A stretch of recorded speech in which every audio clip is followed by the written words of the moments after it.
Seorang perempuan pekerja rumah tangga melihat bos milionernya berdiri lemah di depan rumahnya sambil menggendong bayi kembar lalu memutuskan menolongnya. Laraswidia mendekat perlahan dengan perasaan cemas. Di depan dinding tanah rumah sederhana itu berdiri Raka Pratama, bersandar lemah sambil memeluk dua bayi kecil di dadanya. Wajahnya pucat dan tubuhnya tampak benar-benar kelelahan seolah kehilangan arah. Kaki Laraswidia langsung gemetar saat ia mengenali wajah pria itu, bosnya sendiri, Raka Pratama, lelaki yang setiap hari ia lihat ketika membersihkan rumah mewahnya di kota. Pria yang selalu tampak jauh, selalu sibuk dengan rapat bisnis dan panggilan telepon penting, selalu sopan namun terasa tidak pernah benar-benar hadir. Kini pria itu berdiri di depan rumah kecilnya di desa Bantul, bersandar di dinding tanah dengan dua bayi yang tampak seperti hal paling berharga di dunia yang ia miliki. Laraswidia menelan ludah lalu menyentuh bahunya sekali lagi dengan lebih tegas. Perlahan Raka Pratama membuka mata dan memandang tanpa fokus. Napasnya berat dan tidak teratur, wajahnya terlalu pucat untuk seseorang yang biasanya terlihat kuat dan penuh kendali. Laraswidia segera sadar bahwa pria itu tidak baik-baik saja. Ia mencondongkan tubuh lebih dekat dan berbicara pelan agar tidak membuat bayi-bayi itu terkejut. Pak Raka Pratama, apakah Bapak bisa mendengar saya? Raka Pratama berkedi beberapa kali berusaha memfokuskan pandangan lalu menggerakkan bibirnya. Namun pada awalnya tidak ada suara yang keluar. Ia memeluk kedua bayi itu lebih erat ke dadanya dan Laraswidia melihat keputusasaan yang sangat dalam di matanya. Keputusasaan yang tak pernah ia bayangkan bisa muncul pada pria sekuat itu. Akhirnya Raka Pratama berhasil berbicara dengan suara serak dan lemah. Laraswidia, kamu tinggal di sini? Ia mengangguk bingung mencoba memahami situasi yang terjadi. Iya, Pak. Bapak datang mencari saya? Raka Pratama kembali menutup mata dan menyandarkan kepalanya pada dinding di belakangnya. Keringat mengalir di dahinya seolah seluruh tenaga yang tersisa hanya cukup untuk membuatnya tetap duduk. Dengan napas berat ia berkata, aku tidak tahu harus pergi kemana lagi. Kamu satu-satunya orang yang bisa aku percaya. Kata-kata itu membuat dada Laraswidia terasa sesak. Ia tidak pernah membayangkan pria itu bahkan tahu di mana ia tinggal, apalagi menganggapnya seseorang yang dapat dipercaya. Selama ini ia selalu merasa dirinya hanyalah pekerja tak terlihat dalam kehidupan pria itu. Ia kemudian melihat kedua bayi di pelukan Raka Pratama dan menyadari mereka adalah bayi kembar. Dua bayi laki-laki identik dengan wajah merah kecil dan mata masih tertutup, dibungkus kain mahal namun sudah kusut dan kotor. Dengan suara pelan ia bertanya, Pak Raka Pratama, bayi-bayi ini milik siapa? Raka Pratama membuka mata lagi dan menatap kedua anak itu dengan campuran cinta dan kepanikan yang belum pernah dilihat Laraswidia sebelumnya. Mereka anak-anakku. Mereka lahir pagi ini. Mata Laraswidia langsung membesar dan ia menutup mulut dengan tangannya.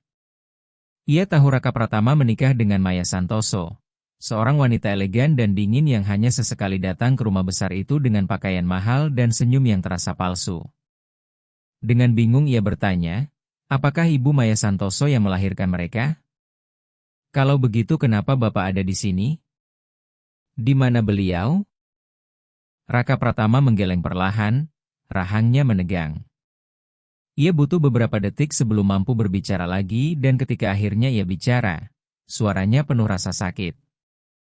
Maya Santoso bukan ibu mereka. Dia tidak pernah ingin punya anak. Bayi-bayi ini dari wanita lain. Dunia Laraswidia terasa berputar. Ia tidak tahu harus berkata apa, hanya berdiri terpaku menatap pria yang selama ini tampak selalu mengendalikan segalanya namun kini terlihat hancur sepenuhnya. Dengan susah payah Raka Pratama melanjutkan, setiap kata seperti menguras tenaga terakhirnya. Ibu mereka bernama Nadia Kartika. Dengan suara yang masih berat, Raka Pratama melanjutkan ceritanya bahwa Nadia Kartika bekerja di bagian keuangan perusahaannya, dan mereka pertama kali benar-benar saling mengenal sekitar 1,5 tahun lalu saat rapat anggaran perusahaan di kantor pusat Yogyakarta. Ia menceritakan bahwa Nadia Kartika adalah perempuan yang sangat cerdas dan pekerja keras, dengan senyum hangat yang seolah mampu menerangi seluruh ruangan setiap kali ia tersenyum. Saat itu kehidupan rumah tangganya sudah lama terasa hampa. Ia menjelaskan bahwa hubungannya dengan Maya Santoso telah rusak selama bertahun-tahun. Mereka hampir tidak pernah berbicara kecuali jika benar-benar perlu. Tidur di kamar terpisah, dan menjalani kehidupan masing-masing seolah hanya terikat oleh sebuah pernikahan tanpa makna. Maya Santoso sibuk menghadiri acara sosial dan pesta elit, sementara Raka Pratama tenggelam dalam pekerjaan dan bisnis. Semuanya terasa dingin, mekanis, dan tanpa kehidupan. Ia berhenti sejenak, menarik napas panjang berusaha menenangkan dirinya. Tetapi air mata mulai mengalir di wajahnya dan ia bahkan tidak mencoba menyekanya. Ia berkata pelan bahwa Nadia Kartika sangat berbeda dari siapapun yang pernah ia kenal. Perempuan itu berasal dari keluarga sederhana seperti Laras Widya, bekerja keras untuk menyelesaikan kuliah administrasi bisnis, dan tidak pernah terkesan oleh uang ataupun kekuasaan. Nadia Kartika melihat dirinya sebagai manusia biasa, bukan sebagai pemilik perusahaan besar. Setelah beberapa rapat mereka mulai sering berbincang, kadang minum kopi tubruk bersama di kantin kantor, dan Nadia Kartika sering bercerita tentang kehidupannya di desa serta perjuangannya meraih pendidikan. Tanpa ia sadari, untuk pertama kalinya setelah bertahun-tahun Raka Pratama benar-benar tertawa dengan tulus. Sementara itu Laras Widya hanya mendengarkan dalam diam, merasakan dadanya semakin sesak. Ia belum pernah melihat Raka Pratama begitu rapuh dan manusiawi seperti saat ini. Meski ia tahu seharusnya tidak terlibat secara emosional, ia tetap merasakan hubungan aneh dengan rasa sakit pria itu. Dengan suara semakin pelan Raka Pratama mengaku bahwa ia akhirnya jatuh cinta pada Nadia Kartika. Pada awalnya ia mencoba menahan diri karena tahu itu salah dan ia masih terikat pernikahan dengan Maya Santoso. Tetapi perasaannya tidak bisa dihentikan. Hubungan mereka akhirnya berkembang secara diam-diam dan ia berjanji pada Nadia Kartika bahwa suatu hari ia akan bercerai dari Maya Santoso dan mengakui hubungan mereka secara terbuka. Nadia Kartika mempercayainya sepenuhnya. Ia selalu percaya pada setiap janji yang ia ucapkan. Raka Pratama memejamkan mata kuat-kuat sementara air mata terus mengalir. Ia kemudian menceritakan bahwa ketika Nadia Kartika mengetahui dirinya hamil, perempuan itu sempat sangat ketakutan karena mereka tidak pernah merencanakan kehamilan itu. Namun saat Nadia Kartika memberitahu kabar tersebut, Raka Pratama justru merasakan kebahagiaan yang belum pernah ia rasakan sebelumnya. Ia akan menjadi seorang ayah dan akhirnya memiliki keluarga yang benar-benar hidup. Ia memeluk Nadia Kartika saat itu dan berjanji akan menyelesaikan semuanya dengan Maya Santoso, memastikan anak-anak mereka kelak tumbuh dengan cinta dan keamanan. Ketika Raka Pratama membuka mata kembali dan menatap Laras Widya, ekspresi wajahnya begitu penuh penderitaan hingga Laras Widya hampir ingin memeluknya untuk menenangkan. Dengan suara berat ia mengakui bahwa kesalahannya adalah menunda terlalu lama. Ia takut menghadapi konsekuensi karena keluarga Maya Santoso sangat berpengaruh dan ia tahu perceraian tidak akan berjalan mudah. Ia terus menunda dengan alasan menunggu waktu yang tepat, sementara kehamilan Nadia Kartika semakin besar dan perempuan itu semakin cemas. Nadia Kartika ingin ia segera mengambil keputusan, tetapi ia terus meminta waktu, selalu meminta sedikit waktu lagi. Laras Widya melihat rasa bersalah yang menggerogoti pria itu dari dalam dan tanpa berpikir ia meletakkan tangannya di atas tangan Raka Pratama yang sedang menggendong salah satu bayi. Dengan lembut ia berkata bahwa ia tidak mungkin mengetahui apa yang akan terjadi. Namun Raka Pratama menggeleng pelan dan berkata ia seharusnya bertindak lebih cepat. Ia lalu menjelaskan bahwa kemarin pagi Nadia Kartika mengalami kontraksi 3 minggu lebih awal dari perkiraan. Perempuan itu meneleponnya dari RSUP Dr. Sarjito di Yogyakarta dan memintanya datang segera. Raka Pratama langsung meninggalkan semua pekerjaannya dan pergi ke rumah sakit. Ketika ia tiba, Nadia Kartika sudah berada di ruang persalinan. Para dokter menjelaskan bahwa kehamilan kembar tersebut mengalami komplikasi dan tekanan darah Nadia Kartika meningkat sangat tinggi sehingga ada risiko besar. Ia berhenti berbicara sejenak dan terisak pelan. Tubuhnya bergetar dan kedua bayi kecil itu bergerak di pelukannya merasakan kegelisahan ayah mereka. Dengan suara bergetar ia berkata bahwa selama proses persalinan ia memegang tangan Nadia Kartika tanpa pernah melepaskannya. Perempuan itu berteriak, menangis, dan menahan rasa sakit luar biasa, tetapi tetap berjuang dengan kekuatan yang membuatnya kagum. Lalu ketika kedua bayi itu akhirnya lahir dan tangisan pertama mereka terdengar memenuhi ruangan, Nadia Kartika tersenyum lembut dengan suara yang semakin berat. Raka Pratama melanjutkan ceritanya bahwa senyum terakhir Nadia Kartika adalah senyum yang sangat indah, senyum yang selalu ia cintai. Para perawat kemudian meletakkan kedua bayi itu di dada Nadia Kartika selama beberapa menit. Perempuan itu menatap kedua bayi kecil tersebut lalu menoleh kepadanya dan berkata bahwa ia mencintainya, bahwa ia percaya padanya, dan bahwa ia yakin Raka Pratama akan menjadi ayah yang luar biasa bagi anak-anak mereka. Air mata Raka Pratama kini mengalir semakin deras hingga ia hampir tidak mampu berbicara. Ia mengatakan bahwa setelah itu Nadia Kartika menutup matanya perlahan. Tiba-tiba suara alat monitor di ruang bersalin berbunyi keras. Para dokter segera mengangkat kedua bayi itu dari tubuhnya dan mulai berusaha menyelamatkan Nadia Kartika.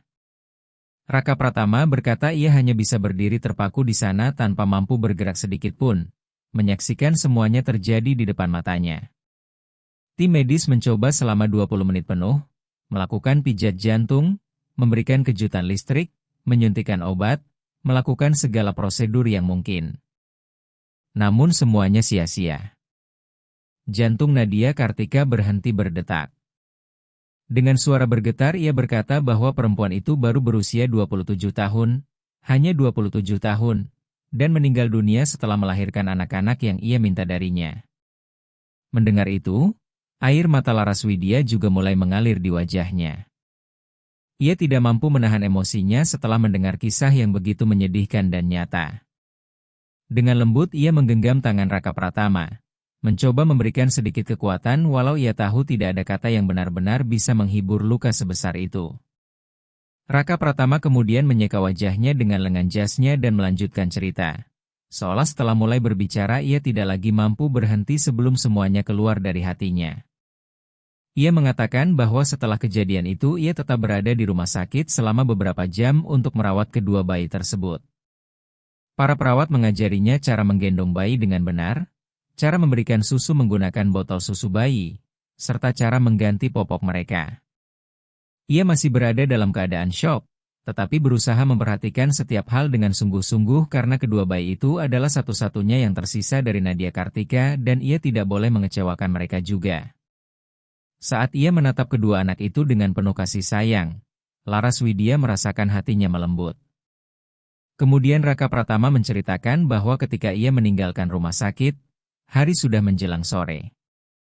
Ia memasukkan kedua bayi itu ke dalam mobil dengan sangat hati-hati dan mengemudi perlahan menuju rumah besarnya di Sleman sambil memikirkan bagaimana ia akan menjelaskan semuanya kepada Maya Santoso. Ia berencana mengatakan kebenaran, meminta perceraian, mengakui kedua anaknya, dan melakukan apa yang seharusnya sudah ia lakukan sejak lama. Namun ketika ia tiba di rumah, Maya Santoso sudah menunggunya di ruang utama. Dengan rahang menegang Raka Pratama mengatakan bahwa wanita itu ternyata sudah mengetahui semuanya. Seseorang dari perusahaan telah memberitahu Maya Santoso tentang hubungannya dengan Nadia Kartika, tentang kehamilan itu, bahkan tentang kelahiran bayi-bayi tersebut dan kematian Nadia Kartika. Laraswidia mengerutkan dahi dan bertanya bagaimana Maya Santoso bisa mengetahui semuanya. Raka Pratama tersenyum pahit dan berkata bahwa Maya Santoso memiliki orang-orang yang dibayarnya untuk memata-matai berbagai hal di sekitarnya.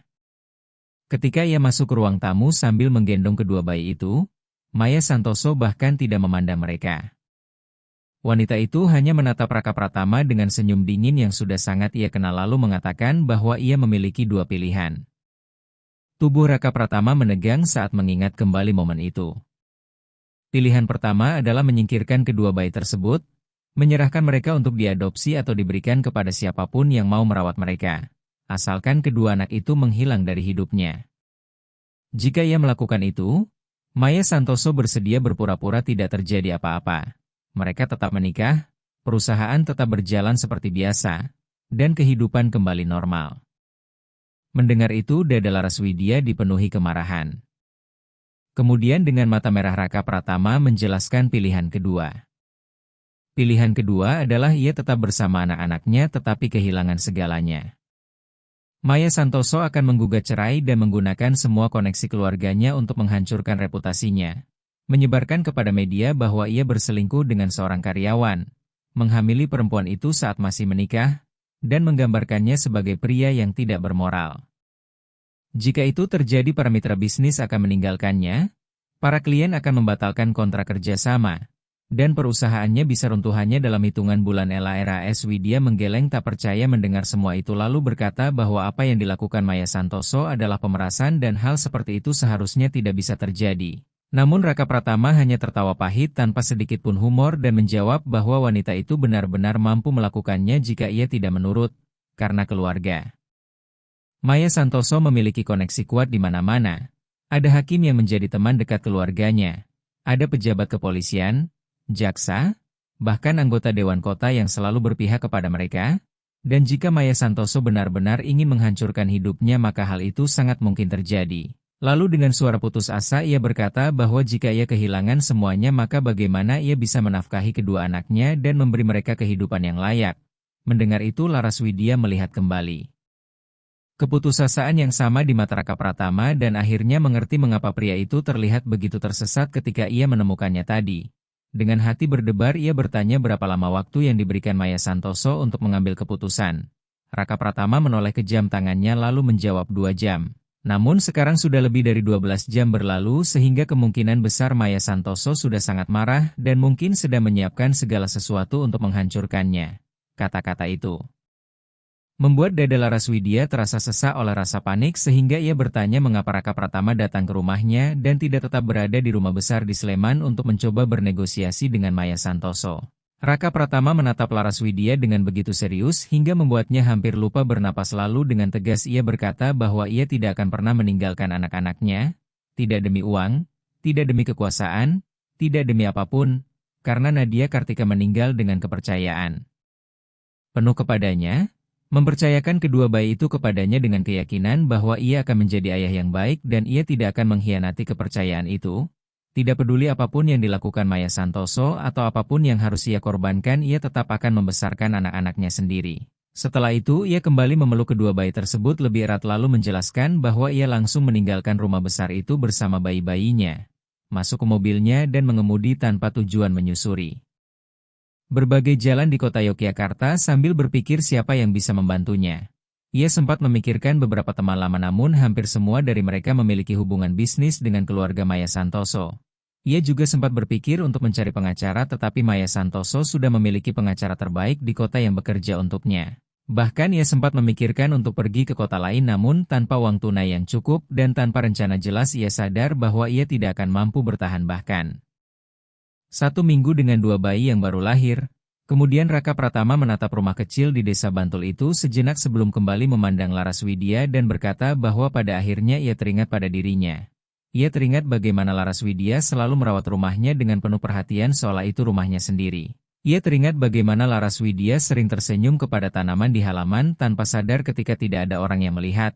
Ia teringat bagaimana perempuan itu selalu bersikap baik kepadanya meskipun ia hanya menjadi majikan yang jauh dan sibuk.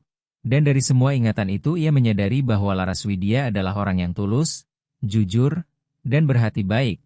Sehingga jika ada satu orang di dunia ini yang mungkin bersedia menolongnya tanpa menghakimi maka orang itu adalah Laras Widya. Mendengar kata-kata itu air mata kembali menggenang di mata Laras Widya tetapi ia menahannya karena ia harus tetap kuat dan berpikir jernih. Ia kemudian bertanya bagaimana Raka Pratama bisa mengetahui alamat rumahnya. Raka Pratama tersenyum lemah dan menjelaskan bahwa ia melihat alamat tersebut di berkas data karyawan di kantor. Ia kemudian mengemudi ke desa ini tetapi ketika sampai ia tidak berani langsung turun dari mobil. Ia duduk di dalam mobil hampir 1 jam lamanya mencoba mengumpulkan keberanian untuk mengetuk pintu rumah Laras Widya. Sementara kedua bayi itu terus menangis dan tubuhnya sendiri mulai pusing karena kelelahan dan stres.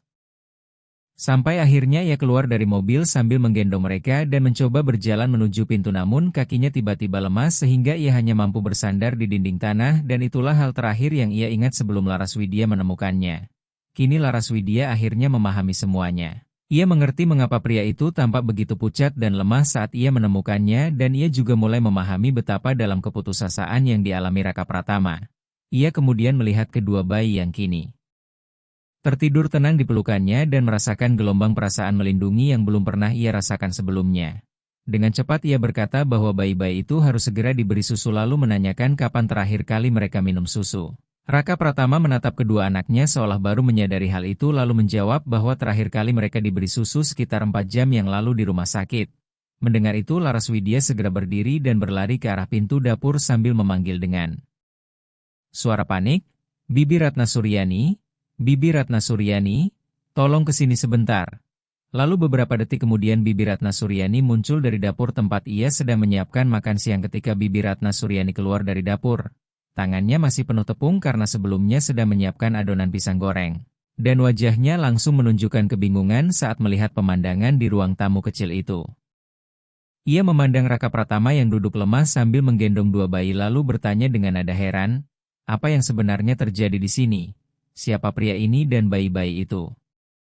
Mendengar pertanyaan itu Laraswidya segera menarik Bibi Ratna Suryani ke sudut ruangan dan berbicara dengan suara pelan namun cepat agar tidak membuat situasi semakin tegang.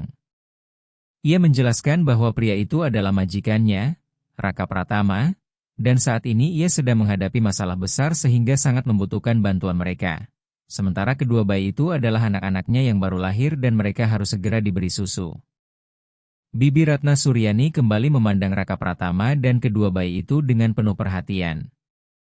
Perempuan berusia 58 tahun itu telah menghabiskan hampir seluruh hidupnya merawat Laraswidya sejak kedua orang tua gadis itu meninggal dalam kecelakaan mobil ketika Laraswidya masih berusia 5 tahun. Ia adalah perempuan berhati besar yang membesarkan keponakannya seorang diri dengan bekerja sebagai penjahit rumahan dan tidak pernah menolak membantu siapapun yang datang mengetuk pintunya dalam kesulitan.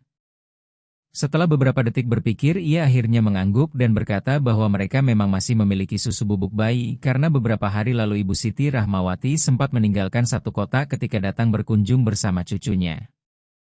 Ia berkata akan segera memanaskan air dan menyiapkan botol susu bayi. Tetapi ia juga menambahkan dengan nada khawatir bahwa Raka Pratama terlihat sangat pucat dan seharusnya diperiksa oleh dokter. Laraswidya mengangguk pelan lalu berkata ia juga menyadari hal itu. Tetapi situasinya terlalu rumit untuk memanggil dokter sekarang sehingga ia memohon agar Bibi Ratna Suryani menyiapkan susu bayi terlebih dahulu dan ia akan menjelaskan semuanya nanti. Bibi Ratna Suryani bergumam pelan tentang anak muda yang sering membuat keputusan nekat namun akhirnya tetap berjalan kembali ke dapur untuk menyiapkan susu. Sementara itu Laraswidya kembali ke ruang tamu lalu duduk di samping Raka Pratama di sofa lama yang sudah sedikit usang dan dengan hati-hati mengulurkan kedua tangannya sambil berkata bahwa ia bisa membantu menggendong salah satu bayi sementara susu disiapkan. Raka Pratama sempat ragu sejenak. Ia menatap Laraswidya. Kemudian menatap kedua bayi di pelukannya, dan Laraswidya dapat melihat pergulatan batin yang terjadi di dalam dirinya. Betapa sulitnya bagi seorang ayah mempercayakan anaknya kepada orang lain. Namun setelah menarik napas panjang Raka Pratama, akhirnya menyerahkan salah satu bayi ke dalam pelukan Laraswidya dengan gerakan yang sangat hati-hati seolah ia sedang memberikan harta paling berharga di dunia. Saat Laraswidya menatap wajah kecil bayi itu, sesuatu di dalam hatinya seolah meleleh. Ia tidak pernah memiliki anak, bahkan tidak pernah sempat memikirkan tentang keluarga karena sejak usia 15 tahun ia sudah bekerja untuk membantu Bibi Ratna Suryani membayar kebutuhan rumah. Ia tidak pernah menjalin hubungan serius dan tidak pernah memiliki waktu untuk memikirkan masa depan seperti orang lain. Tetapi ketika memeluk bayi kecil itu ia mulai mengerti mengapa Raka Pratama berani mempertaruhkan segalanya demi mereka. Sementara itu, bayi yang lain masih menangis di pelukan Raka Pratama dan pria itu perlahan menggoyangkan tubuhnya untuk menenangkan anaknya sambil berbisik dengan suara serak bahwa semuanya akan baik-baik saja. Bahwa ya mereka ada di sini dan tidak akan membiarkan sesuatu yang buruk terjadi kepada mereka. Mendengar kata-kata itu air mata kembali menggenang di mata Laraswidya, tetapi ia menahannya karena ia harus tetap kuat untuk membantu pria itu dan kedua bayi tersebut. Beberapa menit kemudian Bibi Ratna Suryani kembali dari dapur membawa 2 botol susu bayi yang sudah siap lalu menyerahkan satu kepada Laraswidya dan satu lagi kepada Raka Pratama. Sambil mengingatkan agar mereka mengecek suhunya terlebih dahulu di pergelangan tangan karena susu itu harus hangat, bukan panas, agar tidak melukai mulut bayi. Laraswidya mengikuti petunjuk itu lalu dengan lembut meletakkan ujung botol susu ke bibir kecil bayi yang ia gendong. Bayi itu sempat diam beberapa detik seolah mencoba memahami apa yang terjadi, tetapi kemudian mulai menyusu dengan kuat, Matanya masih tertutup sementara mulut kecilnya bergerak cepat karena lapar. Raka Pratama melakukan hal yang sama dengan bayi yang lain dan untuk pertama kalinya sejak Laraswidya menemukannya bersandar di dinding rumah tadi, ia melihat sedikit kelegaan muncul di wajah pria itu. Setelah itu Bibi Ratna Suryani duduk di kursi tua di sisi ruangan, menyilangkan tangan sambil mengamati mereka dengan serius lalu berkata bahwa sekarang Laraswidya harus menjelaskan semuanya dengan jujur tanpa menyembunyikan apapun. Maka sambil kedua bayi itu minum susu, Laraswidya mulai menceritakan semuanya kepada Bibi Ratna Suryani, tentang hubungan Raka Pratama dengan Nadia Kartika. Tentang kehamilan perempuan itu, tentang kematiannya saat melahirkan di rumah sakit, tentang ancaman Maya Santoso, dan tentang bagaimana Raka Pratama akhirnya tidak memiliki tempat lain untuk pergi. Bibi Ratna Suryani mendengarkan seluruh cerita itu tanpa menyela sedikit pun. Wajahnya semakin lama semakin serius hingga garis-garis tegas terlihat jelas di dahinya. Ketika Laraswidya selesai berbicara, perempuan tua itu menggeleng pelan lalu berkata dengan nada kesal bahwa Maya Santoso adalah perempuan tanpa hati dan tanpa belas kasihan. Karena tidak masuk akal ada seseorang yang meminta seorang ayah meninggalkan bayi-bayinya yang baru lahir, apalagi demi uang dan reputasi sosial. Ia berkata bahwa tidak ada manusia berperasaan yang akan menaruh kekayaan di atas kehidupan dua anak kecil yang tidak bersalah. Mendengar kata-kata itu Raka Pratama memandang Bibi Ratna Suryani dengan rasa terima kasih yang jelas terlihat di matanya lalu berkata bahwa ia tahu perempuan itu bahkan tidak mengenalnya. Namun tetap bersedia membantu dalam situasi sulit seperti ini dan ia tidak akan pernah melupakan kebaikan tersebut seumur hidupnya. Namun Bibi Ratna Suryani hanya mengangkat bahu dan menjawab dengan nada tegas bahwa ia bukan membantu Raka Pratama. Ia membantu dua bayi kecil yang tidak pernah meminta untuk dilahirkan di tengah kekacauan seperti ini. Setelah itu ia menambahkan bahwa meskipun begitu kondisi Raka Pratama tetap membuatnya khawatir karena wajahnya sangat pucat dan tubuhnya jelas sedang demam. Dan jika sesuatu terjadi padanya maka tidak akan ada orang yang bisa merawat kedua bayi itu. Sementara itu Raka Pratama baru saja selesai memberikan susu kepada bayi yang ia gendong lalu dengan hati-hati mengangkat bayi itu ke bahunya agar bersendawa seperti yang diajarkan para perawat di rumah sakit. Bayi kecil itu mengeluarkan sendawa pelan dan tanpa sadar Raka Pratama tersenyum tipis melihatnya. Ia kemudian berkata bahwa dirinya akan baik-baik saja dan hanya perlu beristirahat sedikit karena semua ini hanyalah akibat kelelahan dan tekanan yang terlalu besar. Di sisi lain Laraswidya juga telah selesai memberi susu bayi yang ia gendong dan menirukan gerakan yang sama dengan menepuk punggung bayi kecil itu perlahan hingga akhirnya bayi itu juga bersendawa.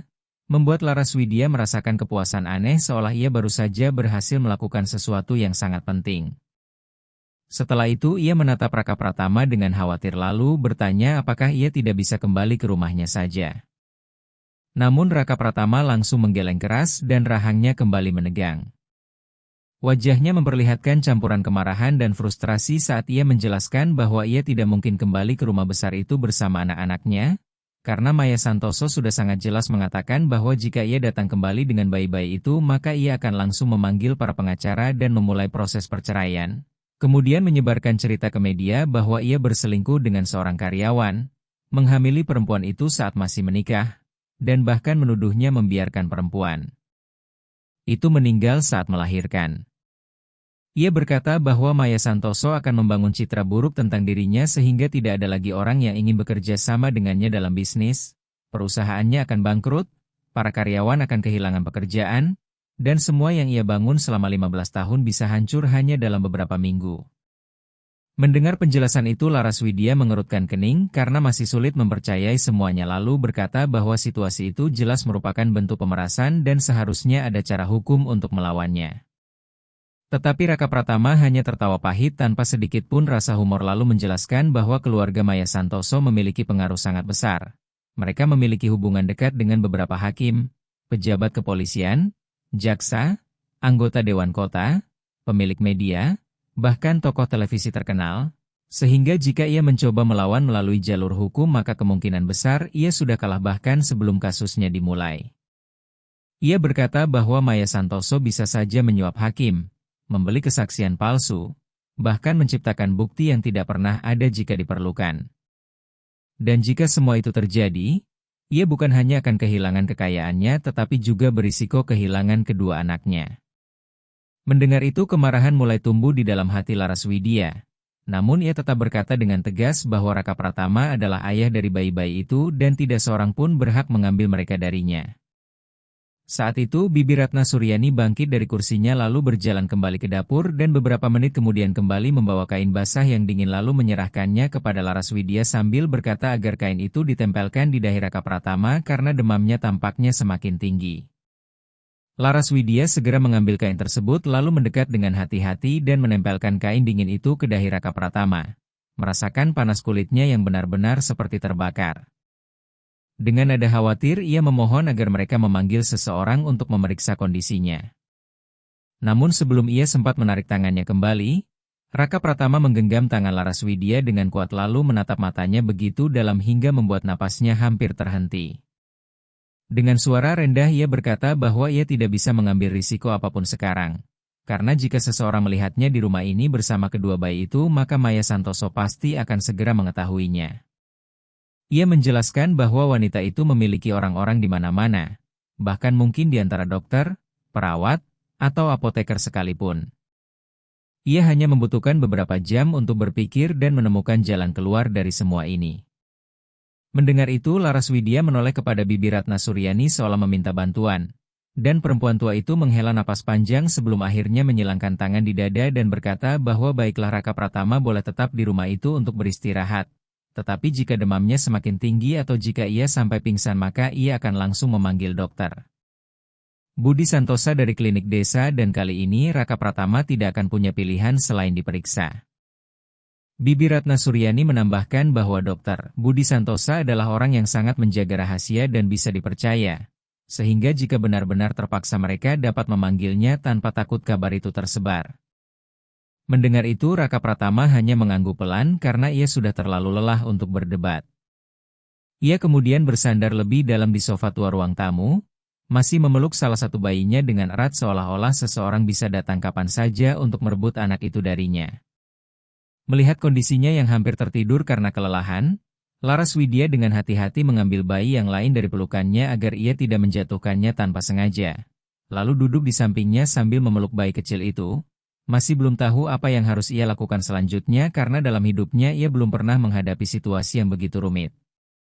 Sementara itu Bibi Ratna Suryani berjalan ke kamar lalu kembali membawa beberapa bantal lama yang masih cukup empuk dan meletakkannya di lantai ruang tamu. Kemudian ia mengambil beberapa selimut lembut dari lemari dan menyusunnya menjadi tempat tidur darurat seperti ranjang bayi sederhana. Setelah semuanya siap ia memberi isyarat kepada Laraswidya agar meletakkan bayi-bayi itu di sana. Kedua perempuan itu lalu menidurkan kedua bayi laki-laki itu berdampingan dengan sangat hati-hati. Dan secara naluriah kedua bayi tersebut langsung merapat satu sama lain seolah sudah mengetahui bahwa mereka adalah saudara yang harus selalu bersama. Wajah kecil mereka kini terlihat tenang setelah perut mereka kenyang dan tubuh mereka hangat. Jari-jari kecil mereka saling bersentuhan seperti sedang mencari kehadiran satu sama lain. Raka Pratama memperhatikan semuanya dengan mata yang semakin berat dan hampir tertutup. Dengan suara serak dan pelan ia mengucapkan terima kasih kepada Laraswidya dan Bibi Ratna Suryani atas semua yang mereka lakukan. Mengatakan bahwa ia tidak tahu bagaimana bisa membalas kebaikan itu tetapi suatu hari ia pasti akan menemukan caranya. Bibi Ratna Suryani tidak menjawab dengan kata-kata besar, ia hanya mengambil satu selimut lagi dari lemari lalu menyelimutinya dengan hati-hati sambil berkata bahwa ia tidak perlu membalas apapun.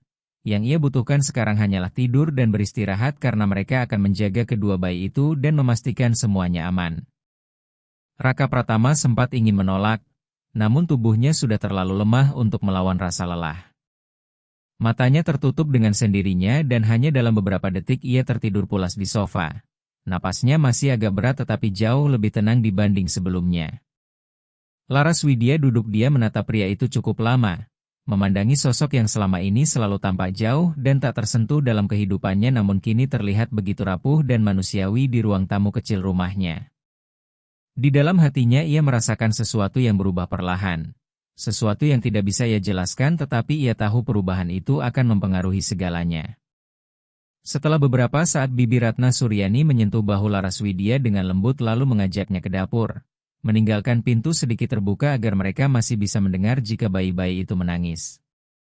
Di dapur kecil rumah itu, Bibi Ratna Suryani menutup pintu lalu menuangkan kopi tubruk panas ke dalam cangkir lama dan mendorongnya ke arah Laras Widya sebelum bertanya langsung apakah ia menyukai Raka Pratama. Nada suaranya tidak terdengar seperti pertanyaan, melainkan seperti pernyataan yang sudah ia yakini.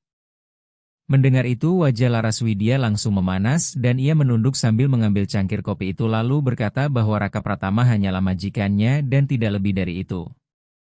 Bibi Ratna Suryani tertawa pelan tanpa sedikit pun nada bercanda dan mengatakan bahwa itu bukan jawaban yang jujur karena ia melihat dengan jelas bagaimana Laras Widya memandang pria itu, dan tatapan seperti itu pernah ia lihat sebelumnya pada wajah ibu Laras Widya ketika memandang ayahnya.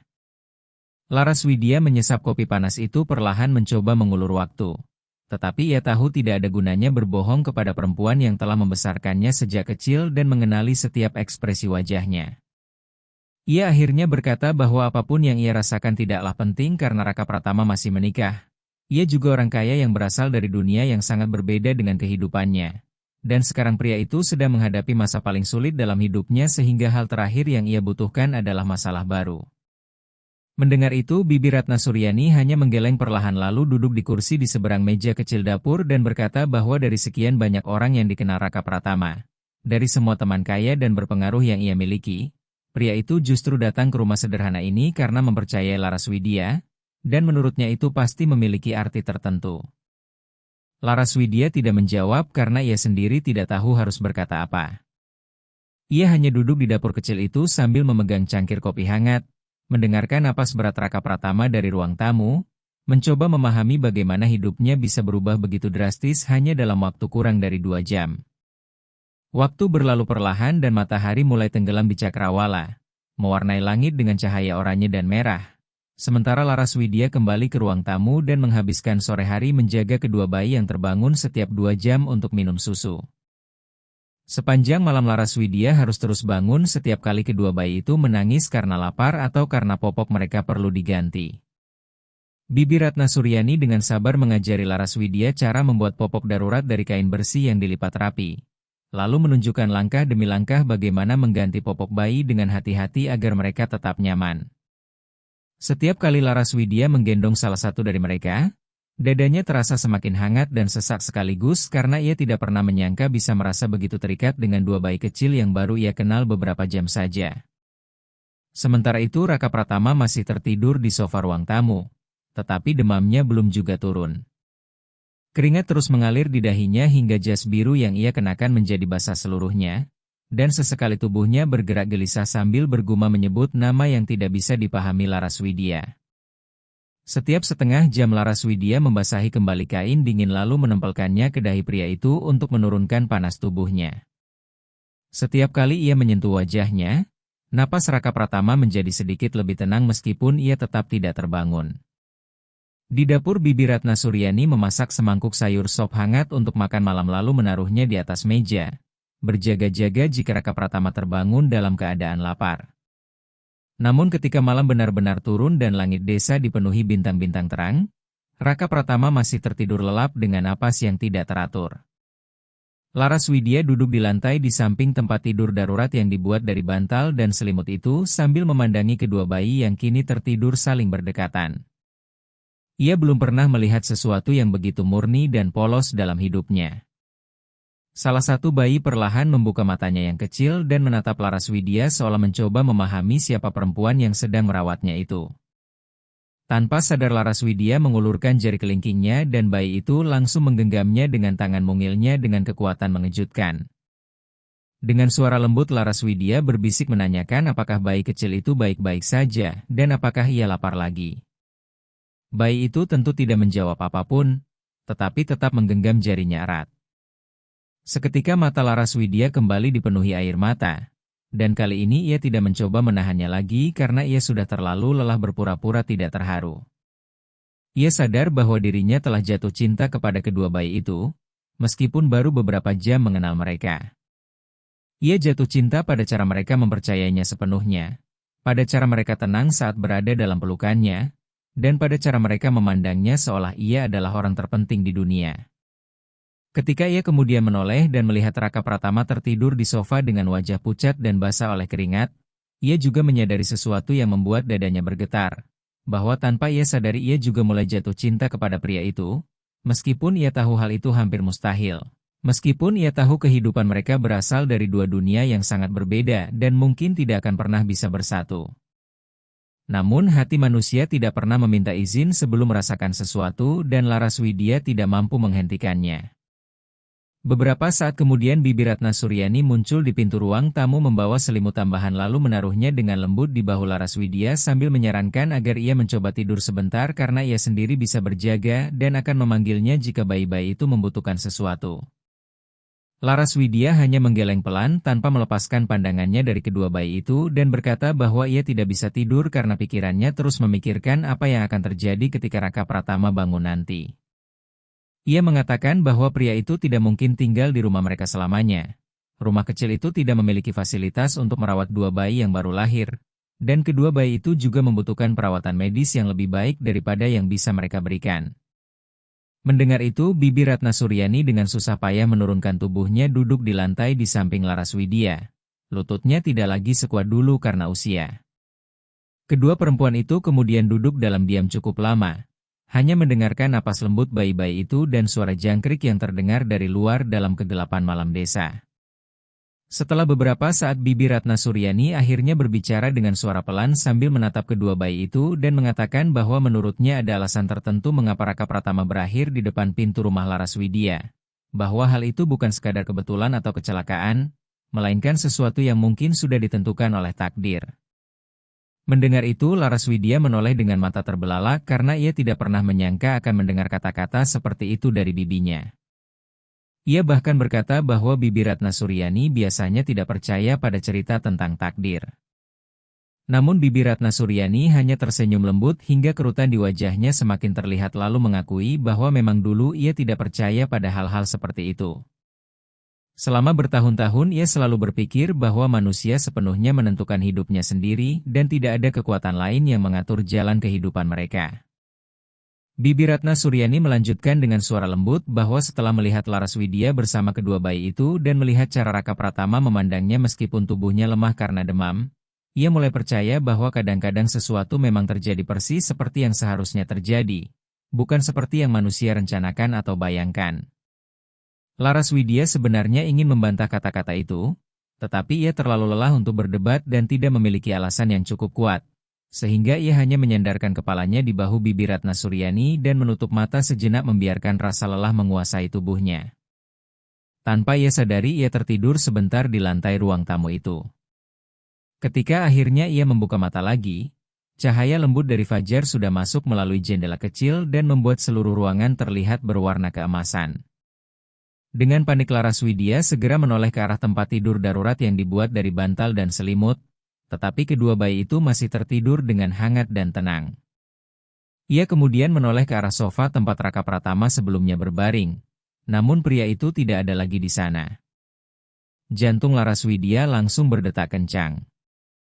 Ia bangkit terlalu cepat hingga kepalanya terasa pusing lalu menatap sekeliling ruangan dengan cemas sambil memanggil Raka Pratama. Pada saat itu ia mendengar suara kecil dari dapur dan segera berlari ke sana sambil hampir tersandung selimut yang masih berada di bahunya. Di dapur ia menemukan Raka Pratama duduk di kursi dengan kedua tangan menopang kepalanya dan segelas air putih di meja di depannya. Ketika Raka Pratama mendengar langkah kaki Laraswidia, ia mengangkat wajahnya dan Laraswidia melihat bahwa kondisinya tampak sedikit lebih baik daripada malam sebelumnya. Wajahnya sudah tidak sepucat kemarin dan matanya terlihat lebih fokus. Dengan suara pelan Raka Pratama meminta maaf karena membuatnya khawatir dan menjelaskan bahwa ia sudah bangun sekitar 30 menit lalu tetapi tidak ingin membangunkan Laraswidia karena ia melihat perempuan itu tertidur di lantai bersama bayi-bayi itu dan terlihat sangat kelelahan. Laraswidia kemudian duduk di kursi di seberangnya sambil memperhatikan wajahnya dengan cermat mencoba mencari tanda-tanda apakah demamnya masih tinggi. Ia lalu bertanya bagaimana perasaan Raka Pratama sekarang. Raka Pratama mengambil segelas air itu lalu meminumnya dalam satu tegukan panjang sebelum meletakkannya kembali di atas meja dan berkata bahwa ia merasa jauh lebih baik meskipun tubuhnya masih sedikit lemah dan pusing. Tetapi demamnya sudah banyak berkurang dan mungkin semua itu memang hanya akibat kelelahan serta tekanan dari semua peristiwa yang terjadi. Untuk beberapa saat mereka berdua terdiam dalam suasana canggung sampai akhirnya Raka Pratama berbicara lagi dengan suara yang jauh lebih tegas dibanding malam sebelumnya. Ia mengatakan bahwa ia benar-benar harus berterima kasih kepada Laraswidya dan Bibi Ratna Suryani dari lubuk hatinya, karena tanpa bantuan mereka ia tidak tahu apa yang akan terjadi pada dirinya dan anak-anaknya. Ia mengatakan bahwa mereka telah menyelamatkan kedua bayinya dan juga menyelamatkan dirinya. Mendengar itu, Laraswidya menggeleng pelan sambil merasakan wajahnya memanas dan berkata bahwa mereka hanya melakukan apa yang seharusnya dilakukan oleh orang yang memiliki hati. Namun Raka Pratama tertawa pelan dengan suara yang terdengar kasar lalu menjawab bahwa tidak semua orang akan melakukan hal yang sama. Karena banyak orang mungkin akan mengusirnya karena takut terlibat masalah atau bahkan langsung memanggil polisi tanpa bertanya apapun. Sedangkan Laraswidya justru membuka pintu rumahnya tanpa ragu. Merawat kedua bayi itu seperti anaknya sendiri dan tidak menghakimi keputusan yang ia ambil. Ia mengatakan bahwa sikap seperti itu sangat langka.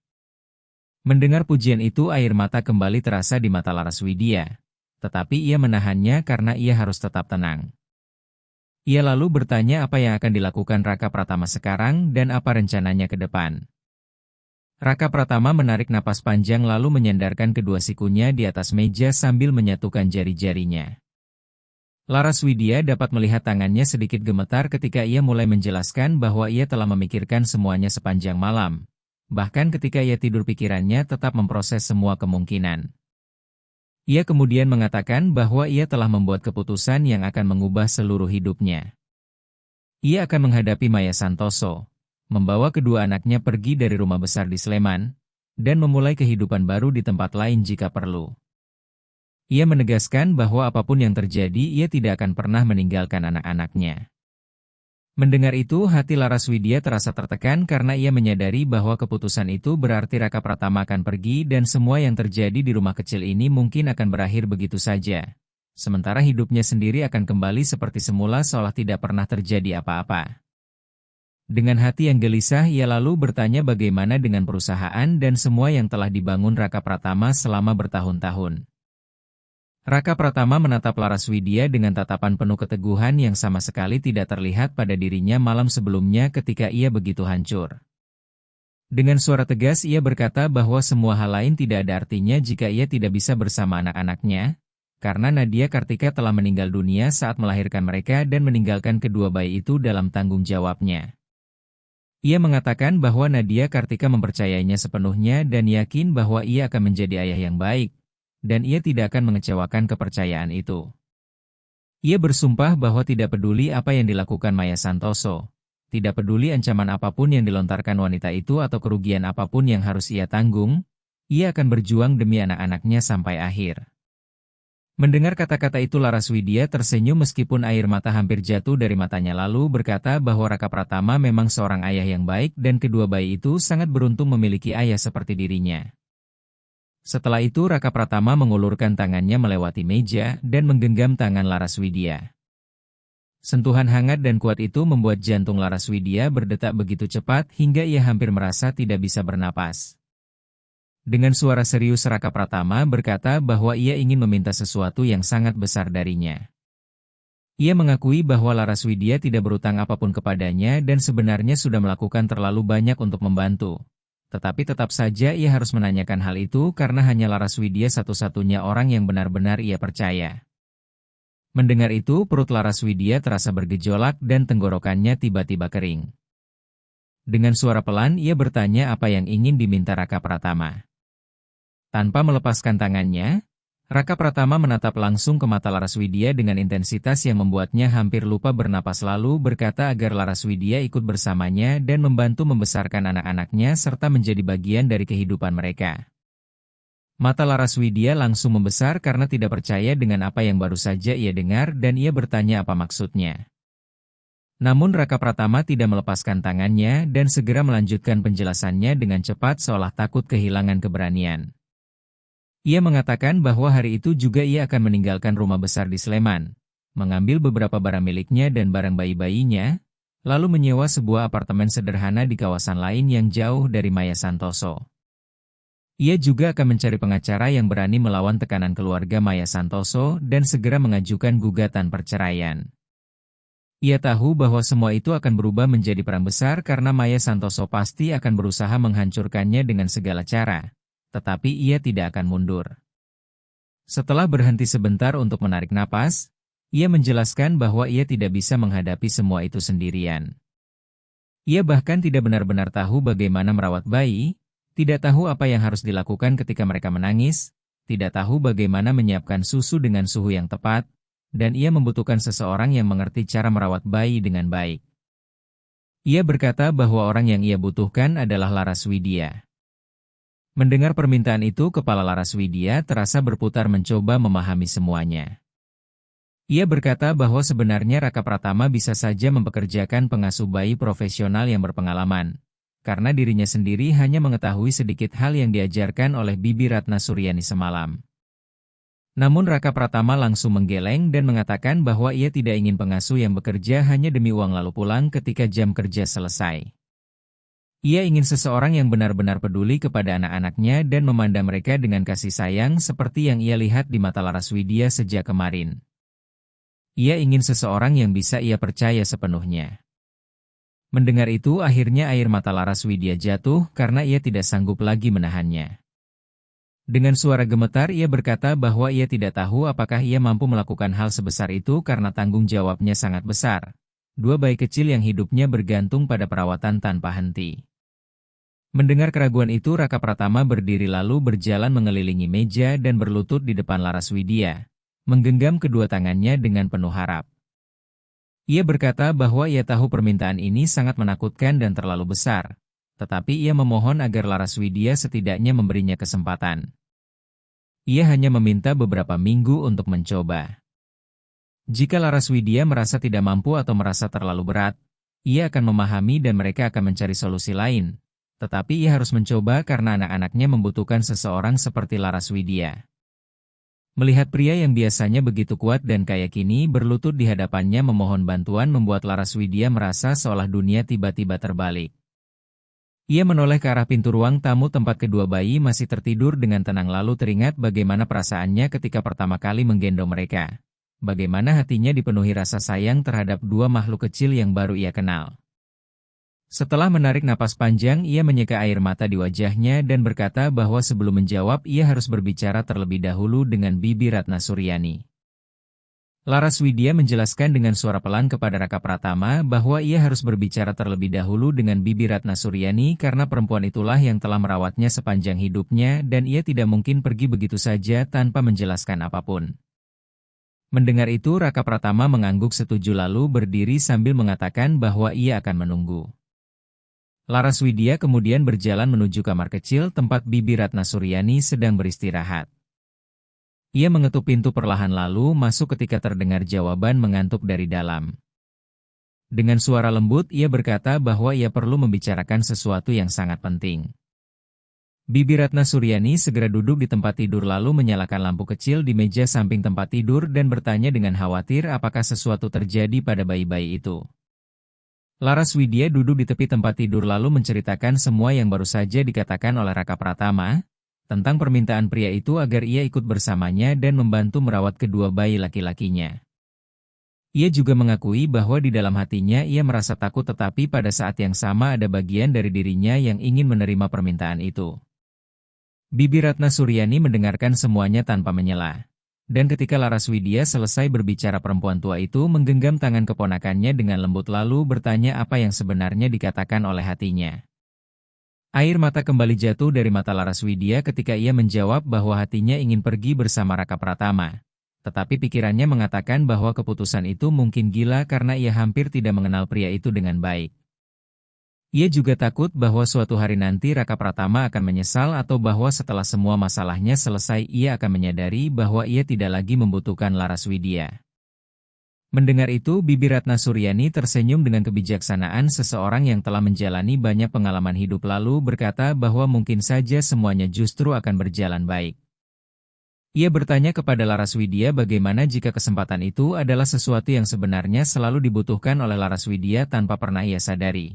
Dan apakah ia ingin menghabiskan seluruh hidupnya dengan terus bertanya-tanya tentang apa yang mungkin terjadi jika ia berani mencobanya. Laras Widya menatap bibinya dengan mata penuh keraguan lalu bertanya bagaimana dengan dirinya karena ia tidak ingin meninggalkan Bibi Ratna Suryani sendirian di rumah kecil itu. Namun Bibi Ratna Suryani hanya tertawa pelan dan mengatakan bahwa ia telah membesarkan Laras Widya sendirian selama 23 tahun dan ia masih cukup kuat untuk menjaga dirinya sendiri. Ia mengatakan bahwa Laras Widya tidak boleh merasa terikat di tempat itu hanya karena dirinya. Karena setiap orang harus menjalani kehidupannya sendiri. Mendengar kata-kata itu Laras Widya memeluk Bibi Ratna Suryani dengan erat dan menangis di bahunya seperti ketika ia masih kecil. Ia berkata bahwa ia akan sangat merindukannya. Bibi Ratna Suryani membelai rambutnya dengan penuh kasih sayang lalu menjawab bahwa ia juga akan merindukan Laras Widya. Tetapi ia tahu keponakannya akan sering berkunjung dan suatu hari akan membawa kedua bayi itu untuk ia kenal lebih dekat. Dan itu sudah cukup membuatnya bahagia karena ia tahu Laras Widya mengikuti apa yang dikatakan hatinya. Setelah beberapa saat berpelukan Laras Widya akhirnya menarik diri dan menyeka air matanya lalu mengucapkan terima kasih kepada Bibi Ratna Suryani atas semua yang telah dilakukannya sepanjang hidupnya. Karena telah membesarkannya, mengajarinya menjadi orang yang baik, dan mendukungnya sekarang. Dengan mata yang juga mulai basah Bibi Ratna Suryani tersenyum dan berkata bahwa pria di dapur sedang menunggu jawabannya dan kedua bayi itu membutuhkan dirinya. Mendengar itu Laras Widya berdiri lalu kembali ke dapur tempat Raka Pratama berdiri di dekat jendela kecil memandang keluar. Ketika Raka Pratama mendengar langkahnya, ia segera berbalik dengan ekspresi penuh harap bercampur ketakutan.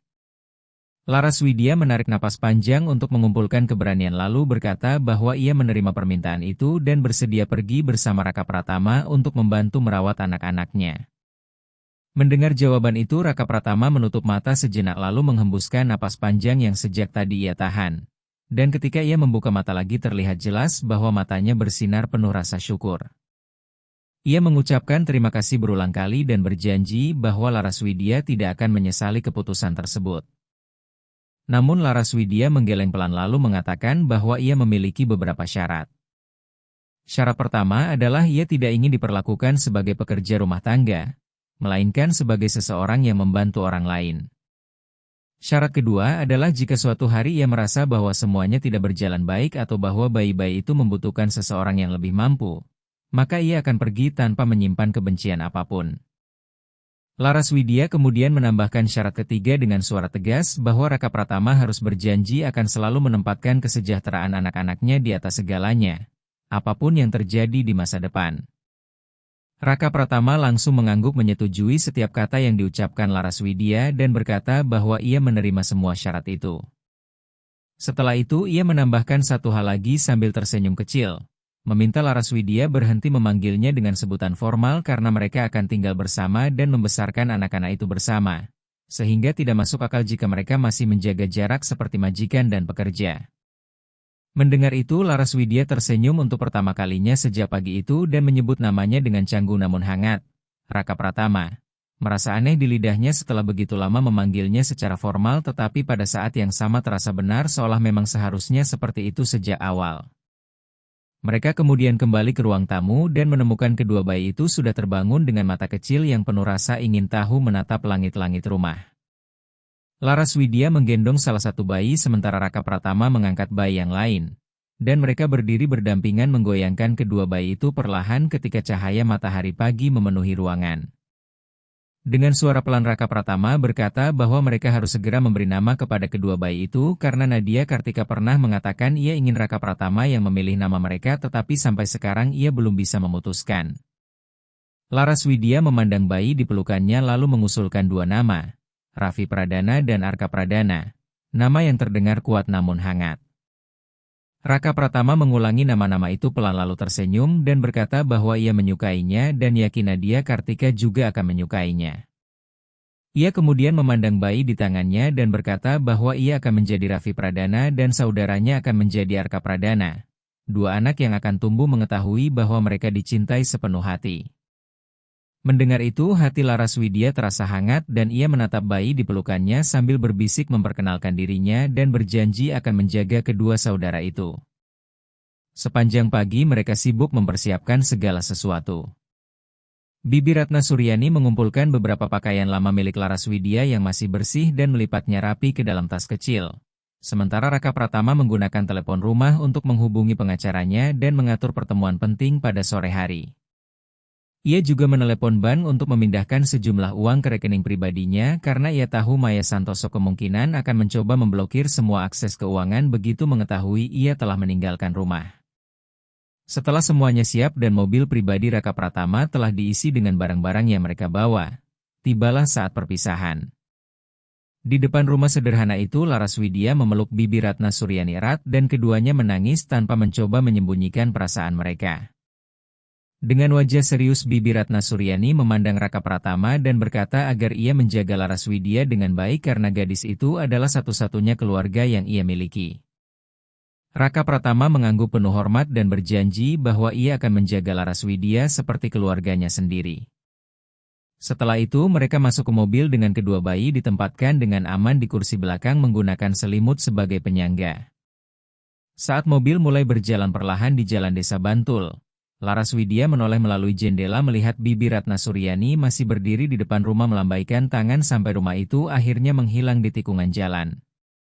Perjalanan menuju kota Yogyakarta memakan waktu hampir 1 jam dan sepanjang perjalanan Laras Widya hanya memandang keluar jendela sambil memikirkan bagaimana hidupnya berubah sepenuhnya dalam waktu kurang dari 1 hari.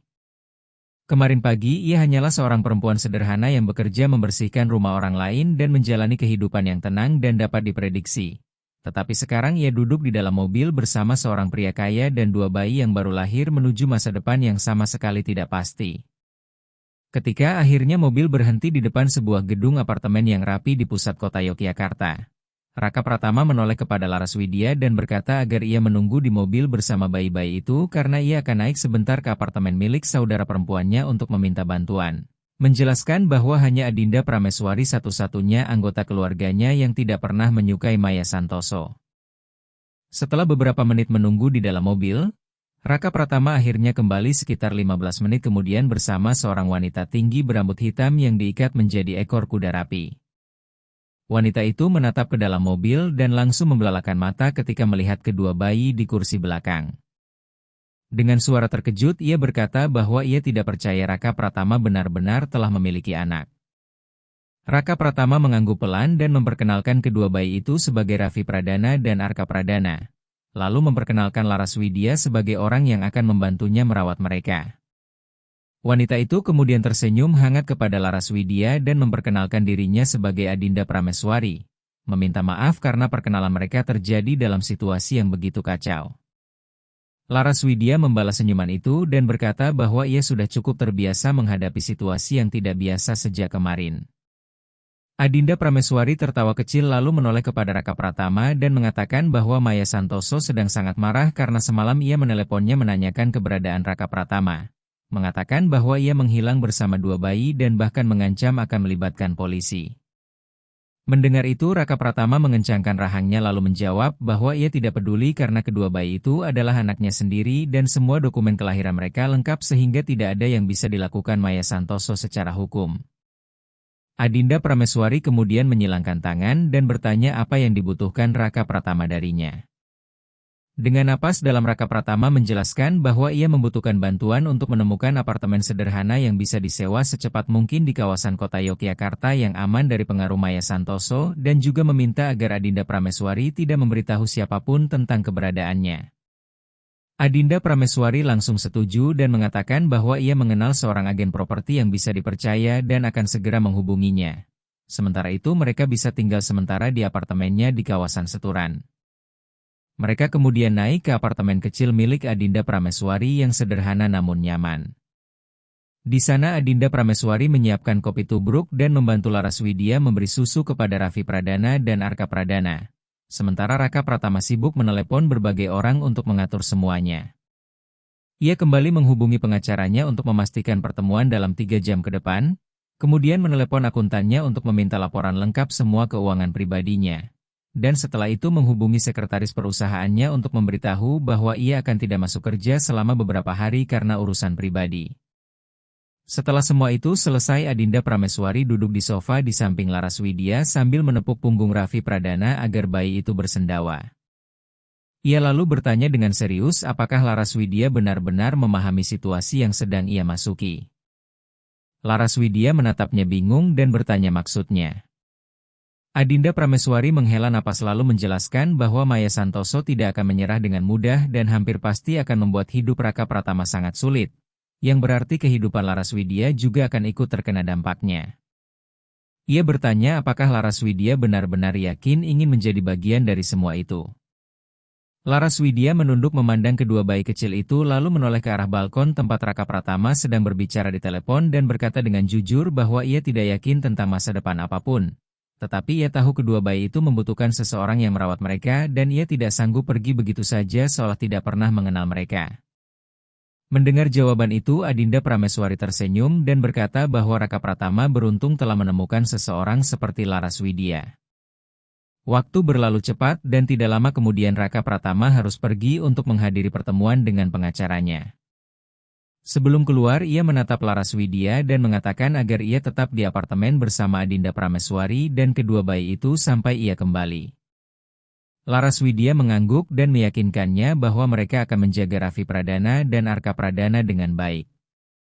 Setelah Raka Pratama pergi, Adinda Prameswari mulai menceritakan banyak hal kepada Laraswidya tentang keluarga mereka. Ia menjelaskan bahwa orang tua mereka meninggal dalam kecelakaan pesawat ketika Raka Pratama berusia 25 tahun. Dan sejak saat itu Raka Pratama mengambil alih perusahaan milik ayah mereka dan bekerja tanpa henti untuk membuatnya berkembang. Ia juga menceritakan bagaimana Raka Pratama bertemu Maya Santoso di sebuah acara sosial kelas atas dan akhirnya menikahinya karena mengira itu adalah cinta. Padahal sebenarnya hubungan itu hanyalah kesepakatan yang menguntungkan kedua keluarga. Dengan suara pelan Adinda Prameswari mengatakan bahwa selama bertahun-tahun Raka Pratama tidak pernah benar-benar bahagia dalam pernikahan itu sambil terus mengayun Arka Pradana di pelukannya. Adinda Prameswari melanjutkan dengan nada pelan bahwa sebenarnya ia sudah lama mengetahui kenyataan itu. Tetapi Raka Pratama adalah orang yang keras kepala dan selalu merasa bahwa ia harus membuat pernikahannya berhasil. Ia menceritakan bahwa ketika Raka Pratama pertama kali berbicara kepadanya tentang Nadia Kartika, ia melihat cahaya kebahagiaan di mata kakaknya yang sudah lama tidak ia lihat. Mendengar nama itu, Laraswidya merasakan sedikit rasa cemburu di dalam hatinya. Tetapi ia segera menekan perasaan itu karena terasa tidak masuk akal untuk cemburu pada seseorang yang sudah meninggal dunia. Dengan suara pelan ia berkata bahwa pasti Raka Pratama sangat mencintai Nadia Kartika. Adinda Prameswari mengangguk dan mengatakan bahwa Raka Pratama memang mencintainya dan mungkin masih mencintainya sampai sekarang. Tetapi kehidupan tetap berjalan dan kedua bayi kecil itu juga membutuhkan kasih sayang yang besar. Sekitar 3 jam kemudian Raka Pratama kembali dari pertemuannya dengan pengacara dengan wajah lelah namun penuh tekad. Ia menjelaskan bahwa pengacaranya mengatakan ia memiliki dasar hukum yang kuat untuk mengajukan perceraian karena Nadia Kartika meninggalkan sebuah surat sebelum meninggal yang menyatakan bahwa Raka Pratama adalah ayah dari kedua bayi itu dan bahwa ia ingin Raka Pratama merawat mereka. Dokumen itu akan sangat membantu dalam proses hukum. Ia juga mengatakan bahwa pengacaranya akan mengajukan gugatan perceraian ke Pengadilan Negeri Yogyakarta keesokan paginya, dan setelah itu Maya Santoso akan menerima pemberitahuan resmi. Mendengar itu, Adinda Prameswari berdiri dan bertanya apakah ia sudah menemukan apartemen yang akan disewa. Raka Pratama mengangguk dan menjelaskan bahwa agen properti yang dihubungi oleh Adinda Prameswari telah menemukan sebuah apartemen 2 kamar di kawasan yang tenang di kota Yogyakarta, tidak mewah tetapi bersih dan aman, dan ia bisa pindah ke sana keesokan harinya. Mendengar itu, perut Laraswidya terasa bergejolak karena semuanya terjadi begitu cepat. Kemarin ia masih berada di rumah kecil di Desa Bantul bersama Bibi Ratna Suryani menjalani kehidupan sederhana seperti biasa. Tetapi besok ia akan tinggal bersama Raka Pratama dan 2 bayi di sebuah apartemen baru memulai kehidupan yang benar-benar berbeda. Malam itu mereka menginap di apartemen Adinda Prameswari. Adinda Prameswari bersikeras menjaga Raffi Pradana dan Arka Pradana agar Laraswidya dan Raka Pratama bisa beristirahat. Tetapi sebenarnya tidak ada di antara mereka yang benar-benar bisa tidur. Laraswidya berbaring di kamar tamu sambil menatap langit-langit memikirkan semua hal yang telah terjadi dan semua hal yang mungkin akan datang. Sementara di ruang tamu Raka Pratama juga tetap terjaga di sofa memikirkan masa depan yang sedang berubah begitu cepat. Keesokan pagi sangat awal agen properti datang membawa kunci apartemen baru mereka dan mereka segera pergi melihat tempat itu. Apartemen tersebut sederhana, Berada di lantai 3 sebuah bangunan tanpa lift dengan 2 kamar kecil, ruang tamu yang menyatu dengan dapur kecil, 1 kamar mandi dan balkon yang sangat sempit. Tempat itu sama sekali tidak menyerupai rumah mewah di Sleman tempat Raka Pratama dulu tinggal. Tetapi ada sesuatu di sana yang tidak pernah dimiliki rumah besar itu, yaitu perasaan hangat seperti rumah yang sebenarnya. Melihat sekeliling ruangan, Laras Widya tersenyum dan berkata bahwa tempat itu sempurna karena mereka bisa menjadikan salah satu kamar sebagai kamar bayi untuk Raffi Pradana dan Arka Pradana. Mendengar itu, Raka Pratama tersenyum untuk pertama kalinya setelah beberapa hari dan mengatakan bahwa mereka akan segera membeli semua yang diperlukan. Sepanjang hari mereka berkeliling kota Yogyakarta membeli perlengkapan untuk apartemen tersebut.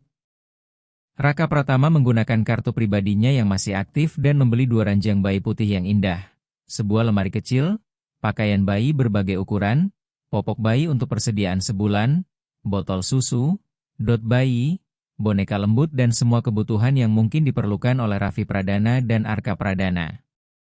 Ia juga membeli beberapa barang untuk kamar Laras Widya seperti spray baru yang sederhana namun cantik, handuk lembut dan lampu meja kecil. Laras Widya masih hampir tidak percaya bahwa semua ini benar-benar terjadi. Ketika akhirnya semuanya selesai ditata di apartemen dan kedua bayi itu tertidur dengan damai di ranjang bayi baru mereka, Laras Widya dan Raka Pratama duduk di sofa lama yang sudah ada di apartemen itu. Mereka duduk dalam keheningan beberapa saat, merasa sangat lelah tetapi juga puas dengan apa yang telah mereka lakukan. Dengan suara pelan Raka Pratama mengucapkan terima kasih kepada Laras Widya karena telah memilih untuk tetap tinggal dan membantunya, mengakui bahwa ia tidak mungkin bisa melakukan semua itu sendirian. Mendengar itu, Laras Widya menatapnya dan menjawab dengan tenang bahwa sebenarnya Raka Pratama pasti bisa melakukannya juga karena ia benar-benar mencintai anak-anaknya. Laras Widya menatap Raka Pratama dengan lembut lalu berkata bahwa cinta memberi manusia kekuatan untuk melakukan hal-hal yang tampaknya mustahil. Mendengar itu, Raka Pratama memandangnya lebih lama dari biasanya. Dan untuk pertama kalinya Laras Widya melihat sesuatu yang berbeda di mata pria itu. Sesuatu yang melampaui rasa terima kasih semata. Dengan suara pelan Raka Pratama mengatakan bahwa ia kini benar-benar percaya bahwa kedatangannya ke rumah Laras Widya bukanlah kebetulan. Bahwa mungkin memang sejak awal semuanya seharusnya mempertemukan mereka. Kata-kata itu membuat jantung Laras Widya berdetak lebih cepat. Tetapi ia tetap menatapnya tanpa mengalihkan pandangan. Ia dengan tenang mengingatkan bahwa Raka Pratama baru saja kehilangan wanita yang ia cintai dan sedang menghadapi proses perceraian yang rumit, sehingga mungkin bukan saat yang tepat untuk memikirkan hal-hal lain. Raka Pratama mengangguk pelan dan mengatakan bahwa ia mengerti, dan bahwa ia tidak meminta apapun sekarang. Ia hanya berharap suatu hari nanti, ketika semua masalah sudah berlalu dan kehidupan mereka menjadi lebih tenang, ia akan mendapat kesempatan untuk benar-benar mengenal Laras Widya, bukan sebagai majikan dan pekerja, tetapi sebagai 2 orang yang saling peduli. Mendengar itu, Laras Widya tersenyum lembut dengan mata sedikit berkaca-kaca lalu berkata bahwa mereka akan melihat apa yang akan dibawa oleh masa depan. Bulan-bulan berikutnya menjadi masa paling berat sekaligus paling bermakna dalam kehidupan Laras Widya. Seperti yang diperkirakan, Maya Santoso benar-benar berusaha menghancurkan Raka Pratama. Ia muncul di media dan menceritakan seluruh kisah dengan cara yang membuat Raka Pratama terlihat seperti orang yang tidak bermoral. Ia mencoba membekukan rekening keuangan Raka Pratama, tetapi pengacaranya berhasil menghentikan upaya itu. Ia juga menyebarkan rumor tentang perusahaan milik Raka Pratama dengan harapan para klien akan menjauh. Namun Raka Pratama menghadapi semuanya dengan keteguhan yang semakin membuat Laras Widya kagum setiap hari. Di tengah semua kekacauan itu mereka membesarkan Raffi Pradana dan Arka Pradana bersama. Mereka bangun di tengah malam ketika kedua bayi itu menangis, mengganti popok dengan wajah setengah mengantuk sambil tertawa karena bau yang menyengat, memandikan bayi-bayi itu sambil menyanyikan lagu-lagu sederhana, dan merayakan setiap senyum kecil serta setiap perkembangan baru yang mereka lihat. Setiap hari Laras Widya semakin mencintai kedua bayi itu, dan tanpa ia sadari kapan tepatnya perasaan itu tumbuh, ia juga mulai mencintai Raka Pratama, bukan sosok pengusaha kaya dan jauh yang dulu ia kenal, melainkan pria yang kini ia lihat setiap hari, pria yang menyanyikan lagu sumbang untuk menidurkan anak-anaknya, yang membakar nasi ketika mencoba memasak lalu tertawa melihat kekacauan itu, yang kadang menangis diam-diam ketika melihat foto Nadia Kartika, lalu menghapus air matanya dan kembali ke ruang tamu untuk tersenyum kepada kedua anaknya. Setelah 6 bulan berlalu, proses perceraian akhirnya selesai. Maya Santoso tidak berhasil membuktikan tuduhan apapun terhadap Raka Pratama karena satu-satunya kesalahan pria itu hanyalah jatuh cinta kepada seseorang dan memiliki anak. Menurut hukum ia harus membagi sebagian hartanya, tetapi ia tetap mempertahankan perusahaan yang dibangunnya serta harga dirinya, dan yang paling penting ia tetap memiliki kedua anaknya. Pada malam ketika hakim menandatangani dokumen perceraian terakhir di Pengadilan Negeri Yogyakarta, Raka Pratama pulang ke apartemen dan menemukan Laras Widya di ruang tamu sedang bermain dengan Raffi Pradana dan Arka Pradana, yang kini berusia 6,5 bulan dan mulai belajar duduk sendiri. Raka Pratama berhenti di pintu dan memperhatikan pemandangan itu dengan hati yang penuh rasa syukur. Ia kemudian mengatakan bahwa semuanya sudah selesai dan kini ia benar-benar bebas. Mendengar itu Laras Widya tersenyum lebar dan mengucapkan selamat karena ia tahu betapa keras Raka Pratama telah berjuang. Raka Pratama masuk ke ruang tamu lalu duduk di lantai di sampingnya. Arka Pradana merangkak mendekatinya dan Raka Pratama segera mengangkat putranya itu lalu menutupi wajah kecilnya dengan ciuman penuh kasih. Dengan suara hangat ia mengatakan bahwa semua ini tidak mungkin terjadi tanpa bantuan Laras Widya. Laras Widya merasa wajahnya memanas lalu menjawab bahwa mereka berhasil melewati semuanya bersama. Setelah meletakkan Arka Pradana kembali di lantai, Raka Pratama berbalik kepada Laras Widya dan menggenggam tangannya dengan lembut. Ia mengatakan bahwa ia ingin menanyakan sesuatu dan bahwa Laras Widya bebas menolak tanpa takut hubungan mereka berubah. Jantung Laras Widya langsung berdebar ketika ia bertanya apa yang ingin ia tanyakan. Dengan napas dalam Raka Pratama akhirnya mengungkapkan bahwa ia ingin mencoba menjalin hubungan sungguhan dengan Laras Widya. Bukan sekadar dua orang yang tinggal bersama karena anak-anak, tetapi sebagai pasangan yang saling mencintai dan ingin membangun kehidupan bersama. Mendengar pertanyaan Raka Pratama, air mata mengalir di wajah Laras Widya. Tetapi kali ini air mata itu adalah air mata kebahagiaan. Dengan suara bergetar ia bertanya apakah Raka Pratama benar-benar yakin. Karena ia bukan Nadia Kartika, bukan juga Maya Santoso. Ia hanyalah perempuan sederhana dari desa Bantul yang hidup biasa saja. Raka Pratama menggenggam tangannya lebih erat dan berkata dengan tulus bahwa Laras Widya adalah segala yang ia butuhkan. Seseorang yang nyata, kuat, dan telah menjadi ibu terbaik bagi Raffi Pradana dan Arka Pradana, meskipun bukan ibu yang melahirkan mereka. Ia mengatakan bahwa kehadiran Laras Widya membuatnya ingin menjadi orang yang lebih baik setiap hari, dan karena itu ia benar-benar yakin dengan perasaannya. Laras Widya kemudian memandang kedua bayi yang sedang bermain ceria di atas karpet lalu kembali menatap Raka Pratama, mengingat semua yang mereka lalui bersama selama beberapa bulan terakhir, malam-malam tanpa tidur, masa-masa sulit, dan kemenangan kecil yang mereka rayakan bersama.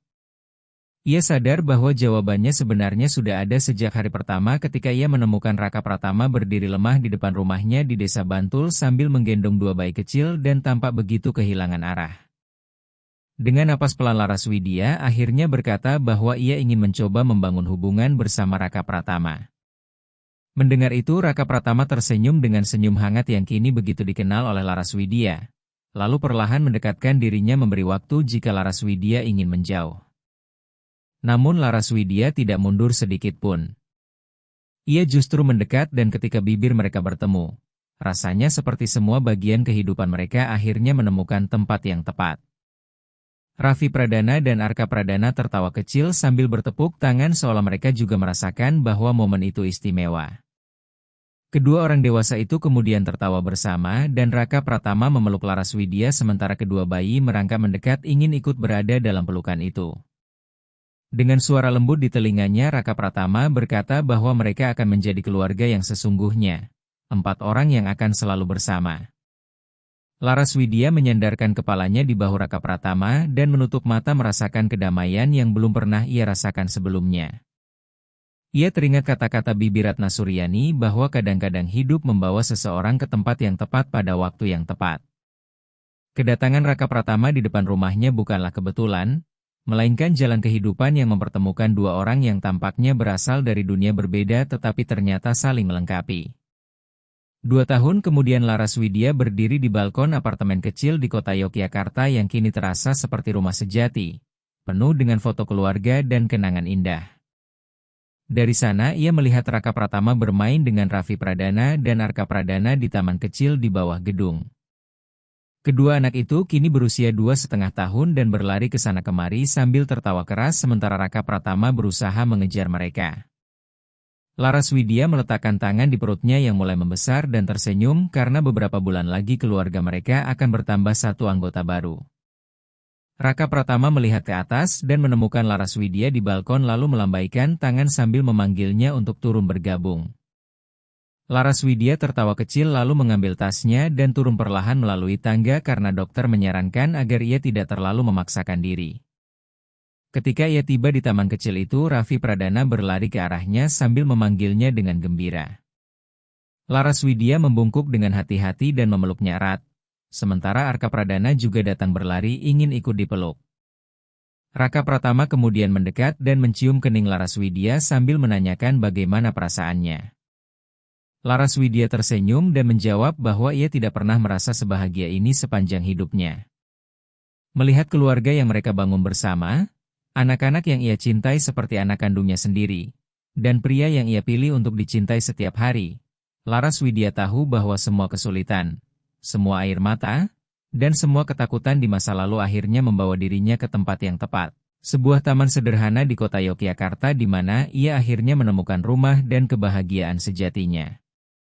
Ketika Raffi Pradana dan Arka Pradana kembali berlari sambil memanggil mereka untuk bermain, Laraswidya menggenggam tangan Raka Pratama dan mereka berdua mengejar anak-anak itu sambil tertawa seperti 2 orang yang tahu betapa beruntungnya mereka telah menemukan satu sama lain.